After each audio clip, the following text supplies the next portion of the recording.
Hello friends, मार्गदर्शन IAS channel में आप सबका बहुत बहुत स्वागत है। दोस्तों, सामान्य अध्ययन का सेकेंड एपिसोड लेकर के मैं आप लोग के बीच आ चुका हूं। जैसा कि पूर्व में भी आप लोगों को पता होगा, हेड टीचर का यह विशेष सीरीज है, यानी प्रधान शिक्षक के जो भी स्टूडेंट्स हैं उन लोगों के लिए सामान्य अध्ययन और डीएलएड दो पार्ट में आपके विभिन्न सीरीज एपिसोड में लेकर के आ रहा हूं।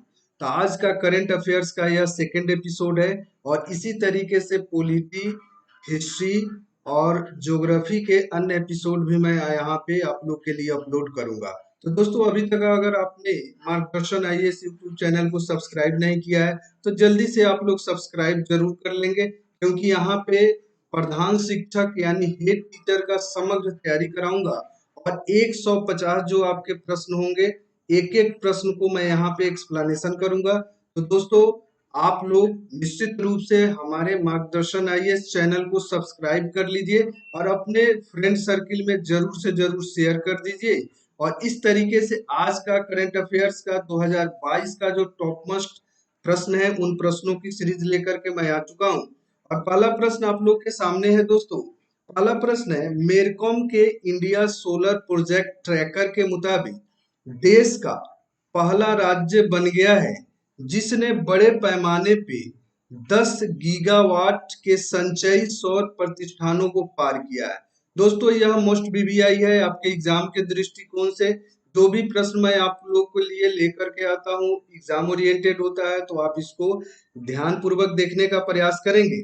तो मेरकॉम का यह एक प्रोजेक्ट शुरू किया गया है, जो सही उत्तर हो जाएगा राजस्थान। अगला प्रश्न, किस राज्य की विभिन्न जेलों में सजा काट रहे कैदियों के लिए जीवहाला नामक एक ऋण योजना की शुरू की गई है? दोस्तों, यह प्रश्न अगर मैं बताना चाहूं तो आपके एग्जाम के दृष्टिकोण से मोस्ट बीबीआई के श्रेणी में है। किस राज्य सरकार ने शुरू किया है? तो सही उत्तर आपका हो जाएगा महाराष्ट्र की राज्य सरकार। अगला प्रश्न है, वह राज्य जिसमें भारत के पहले ग्रीनफील्ड ग्रेन अनाज आधारित इथेनॉल संयंत्र का उद्घाटन किया गया है? तो दोस्तों, पहला पूछा गया है ग्रीनफील्ड ग्रेन आधारित इथेनॉल संयंत्र स्थापित किया जाने वाला राज्य कौन सा है? तो सही उत्तर होगा आपका अपना राज्य बिहार। अगला प्रश्न लेते हैं दोस्तों, स्टैटिक करंट अफेयर्स से। यहाँ से भी प्रश्न आपको बार बार पूछे जाते हैं प्रीवियस ईयर्स में। तो पहला प्रश्न यह है कि विश्व रेड क्रॉस दिवस, यानी पहला static current affairs, world red cross day किस दिन मनाया जाता है? तो सही उत्तर आप सबको पता भी होगा पहले से, 8 मई सही उत्तर है। अगला प्रश्न है, किस देश में मंकी पॉक्स से दूसरे मामले की पुष्टि होने के बाद हड़कंप मचा हुआ है? दोस्तों, अगर देखा जाए तो मंकी पॉक्स बीमारी फैल रही है और दूसरा सेकंड केस दर्ज किया गया है। उस देश का नाम क्या है? तो मंकी पॉक्स बीमारी ब्रिटेन में फैल रहा है दोस्तों। तो सही उत्तर हो जाएगा ब्रिटेन। अगला प्रश्न है, गृह मंत्रालय ने आने वाले महीनों में देश में अपनी वाणिज्यिक सेवाएं फिर से शुरू करने के लिए किस एयरलाइन को सुरक्षा मंजूरी दे दी है? तो सही उत्तर है जेट एयरवेज। अगला प्रश्न लेते हैं दोस्तों, और आप लोग को बताना चाहूंगा, अभी तक अगर आपने मार्गदर्शन आईएएस को सब्सक्राइब नहीं किया है तो प्लीज आप लोग जरूर सब्सक्राइब कर लीजिए, क्योंकि निश्चित रूप से अगर देखा जाए तो आपका 75 मार्क्स का जो जीएस का पेपर है और एक पार्ट, और दूसरा पार्ट 75 नंबर का जो आपका डीएलएड का जो प्रश्न पूछा जाएगा, यानी टोटल 150 मार्क्स के जो प्रश्न पूछे जाएंगे। टोटल मार्क्स आप हमारे चैनल को फॉलो करके प्राप्त कर सकते हैं। तो आप लोग सब्सक्राइब जरूर से जरूर कर देंगे। अगर एक बार भी हमारे चैनल पे आप आते हैं, विजिट करते हैं, तो सब्सक्राइब आप जरूर करेंगे। अगला प्रश्न है, हाल ही में पंजाब सरकार ने चावल के प्रत्यक्ष बीजारोपण का विकल्प चुनने वाले किसानों के लिए प्रति एकड़ कितने रुपए प्रोत्साहन राशि देने की घोषणा की है? न्यू इनोवेटिव कदम है, भगवंत मान मुख्यमंत्री है पंजाब के, उन्हीं के द्वारा तो यह इनोवेशन किया गया है। 1500 रुपए वैसे किसानों को दिया जाएगा। अगला स्टैटिक करंट अफेयर्स, विश्व प्रवासी पक्षी दिवस, वर्ल्ड माइग्रेटरी बर्ड डे किस दिन मनाया जाता है? सही उत्तर होगा मई के और अक्टूबर के दूसरे शनिवार को मनाया जाता है विश्व प्रवासी पक्षी दिवस। स्टैटिक जीके है दोस्तों। अगला प्रश्न है, सरकार द्वारा फिनेंशियल ईयर 2024-2025 तक कितने नए घरेलू कार्गो टर्मिनल स्थापित करेगी, जो भारत के कार्गो क्षेत्र की प्रगति में महत्वपूर्ण भूमिका निभाएंगे? तो दोस्तों सही उत्तर होगा 33, यानी फिनेंशियल ईयर 24-25 तक 33 यानी 33 कार्गो टर्मिनल स्थापित करेगा भारत। अगला प्रश्न है, केंद्र सरकार के अनुसार 2024 तक सड़क दुर्घटनाओं में होने वाली मौतों की संख्या में कितने प्रतिशत कमी लाने का लक्ष्य रखा गया है? दोस्तों सड़क परिवहन मंत्री है नितिन गडकरी, इनके द्वारा इनोवेटिव कदम हमेशा उठाए जाते रहे, तो एक इनोवेशन है और लक्ष्य रखा गया है 2024 तक सड़क जो दुर्घटनाएं होती हैं उसमें 50% की कमी करने का, 50%। और मैं बताना चाहूंगा 50% लक्ष्य रखा गया है। अब हम लोग इसको कितना प्राप्त करते हैं यह भविष्य तय करेगा। अगला प्रश्न है, 100 अरब डॉलर से अधिक का वार्षिक राजस्व दर्ज करने वाली पहली भारतीय कंपनी कौन है? तो आप लोग को ध्यान देना है दोस्तों, यह प्रश्न पहले भी मैं आप लोगों से शेयर कर चुका हूं। 100 अरब डॉलर कैप वाली कंपनी बन गई है रिलायंस इंडस्ट्रीज। मुकेश अंबानी की रिलायंस इंडस्ट्रीज बन गई है। अगला प्रश्न है, 10 मई को दक्षिण कोरिया के नए राष्ट्रपति के रूप में किसने शपथ ली है? और बताना चाहूंगा यह मोस्ट वीवीआई है, अपॉइंटमेंट वाले सेक्टर से पूछा जाएगा। और दोस्तों हेड टीचर अगर आप बनना चाहते हैं तो निश्चित रूप से आप हमारे चैनल को मार्गदर्शन आईएएस को सब्सक्राइब कीजिए, फॉलो कीजिए। आप यहाँ पे टोटल मार्क्स जिस पे आपका निश्चित रूप से चयन होगा 150 नंबर, यानी जीएस के भी वीडियोस अपलोड करूंगा और साथ ही साथ जो सेकंड पार्ट है 75 मार्क्स का डीएलएड वाला पार्ट, उसको भी मैं वीडियोस लगातार अपलोड करूंगा।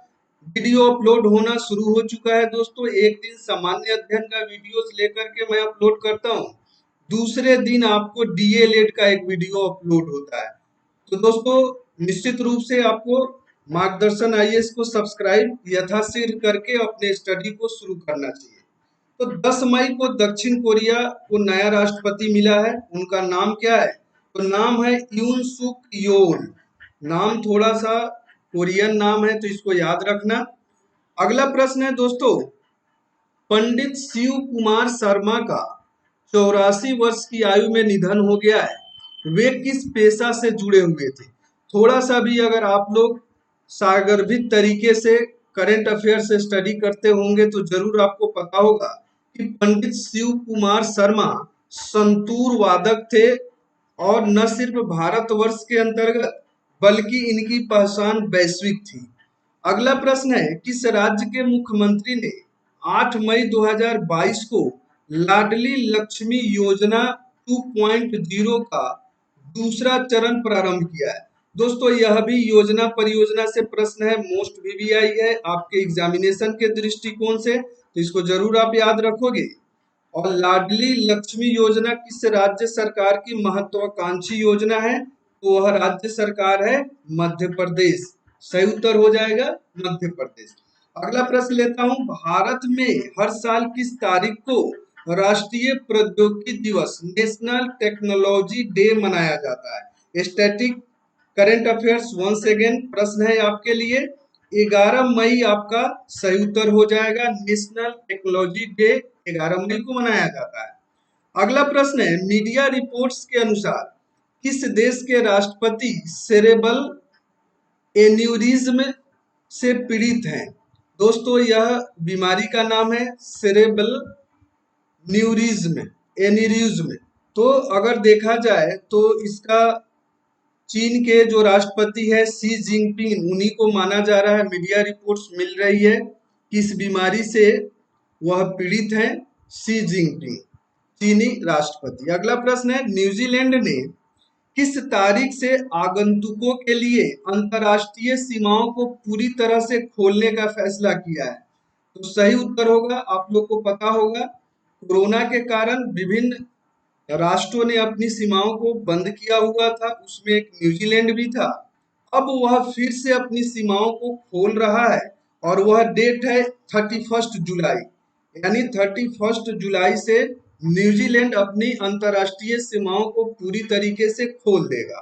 अगला प्रश्न है, हाल ही में राष्ट्रपति ने रक्षा अलंकरण समारोह चरण 1 में भारतीय सेना के कितने जवानों को देश के तीसरे सबसे बड़े वीरता पुरस्कार शौर्य चक्र से सम्मानित किया है?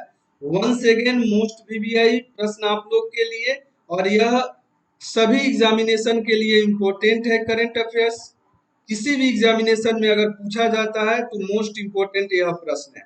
तो सही उत्तर है 13, यानी 13 जवानों को शौर्य चक्र से सम्मानित किया गया भारतीय राष्ट्रपति के द्वारा। अगला प्रश्न लेते हैं, हाल ही में भारत के किस राज्य के कई हिस्से में टमाटर फ्लू के मामले दर्ज किए गए हैं? तो वह कौन सा राज्य है? तो सही उत्तर है, टमाटर फ्लू फैला है केरल राज्य के अंतर्गत। तो याद रखेंगे, टमाटर फ्लू यानी केरल राज्य के अंतर्गत फैला हुआ है। अगला प्रश्न है, हाल ही में किस देश में collider detector at Fermilab CDF के सहयोग से शोधकर्ताओं ने घोषणा की कि उन्होंने डब्लू बोसान के द्रव्यमान का सटीक मापन किया है? तो सही उत्तर है, किस देश के वैज्ञानिकों ने यह कारनामा किया है? तो सही उत्तर है अमेरिका। अगला प्रश्न है, स्टैटिक जीके का प्रश्न है, अंतरराष्ट्रीय नर्स दिवस इंटरनेशनल नर्सेस डे किस दिन मनाया जाता है? तो आप सबको पता होगा सही उत्तर होगा 12 मई। दोस्तों, निश्चित रूप से महत्वपूर्ण सेशन है हेड टीचर के लिए, CDPO के लिए, और जो अपकमिंग एग्जामिनेशन है BPSC के लिए। मैं बताना चाहूंगा, चाहे आप BPSC देते हो या BPSC का हेड टीचर का एग्जाम देने की तैयारी आप कर रहे हैं या CDPO का एग्जामिनेशन की तैयारी कर रहे हैं, तीनों एग्जामिनेशन का पैटर्न अगर देखा जाए तो आप लोग को बताना चाहूंगा BPSC और CDPO का समान पैटर्न है। और हेड टीचर में करंट अफेयर्स से जो प्रश्न पूछे जाते हैं तो निश्चित रूप से इसी सेशन से आप उन प्रश्नों को तैयार कर सकते हैं। अगला अगर मैं प्रश्न बताऊं दोस्तों, तो अगला प्रश्न है, किस देश ने हाल ही में कोविड-19 के अपने पहले मामले की पुष्टि की है? बताना चाहूंगा दोस्तों, पहला मामला दर्ज किया गया है उत्तर कोरिया में, और उत्तर कोरिया के शासक हैं, तानाशाह शासक हैं किम जोंग उन, और उनके द्वारा यहाँ पे प्रतिबंधों का अनाउंसमेंट भी कर दिया गया है। मात्र एक केस मिला हुआ है उत्तर कोरिया में, तो ध्यान देंगे। अगला प्रश्न है, राष्ट्रपति रामनाथ कोविंद ने किसको देश का अगला मोस्ट इंपोर्टेंट प्रश्न अगला मुख्य चुनाव आयुक्त नियुक्त कर किया है? तो सही उत्तर होगा राजीव कुमार को देश का अगला मुख्य चुनाव आयुक्त बनाया गया है। अगला प्रश्न है, किस महासागर के तल पर एक अन्वेषक दल द्वारा पीली सड़क जैसी संरचना खोज की गई है? तो सही उत्तर है प्रशांत महासागर।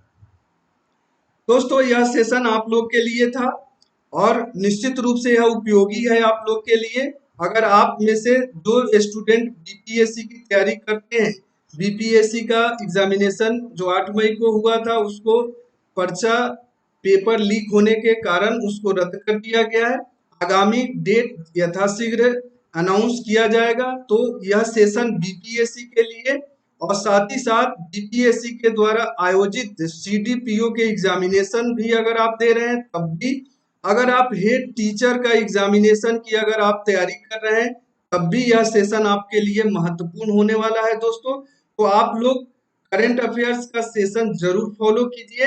और आप लोग को सिंपली करना क्या है दोस्तों, मार्गदर्शन IAS को सब्सक्राइब कर देना है, बेल आइकन को प्रेस कर देना है और एक लाइक जरूर से जरूर करना है। और दोस्तों, अगर आपको वीडियोस पसंद आए तो आप अपने फ्रेंड सर्किल में शेयर करना बिल्कुल भी नहीं भूलना। इसी के साथ दोस्तों आज का सेशन यह समाप्त करता हूं। कल मैं डीएलएड, दोस्तों हेड टीचर का सेकेंड जो 75 मार्क्स का आपका जो पार्ट है वो है डीएलएड का। तो कल मैं डीएलएड से संबंधित वीडियोस आप लोग के लिए लेकर के आऊंगा। तो कल तक के लिए आप सबका बहुत बहुत धन्यवाद। Thanks for watching. जय हिंद।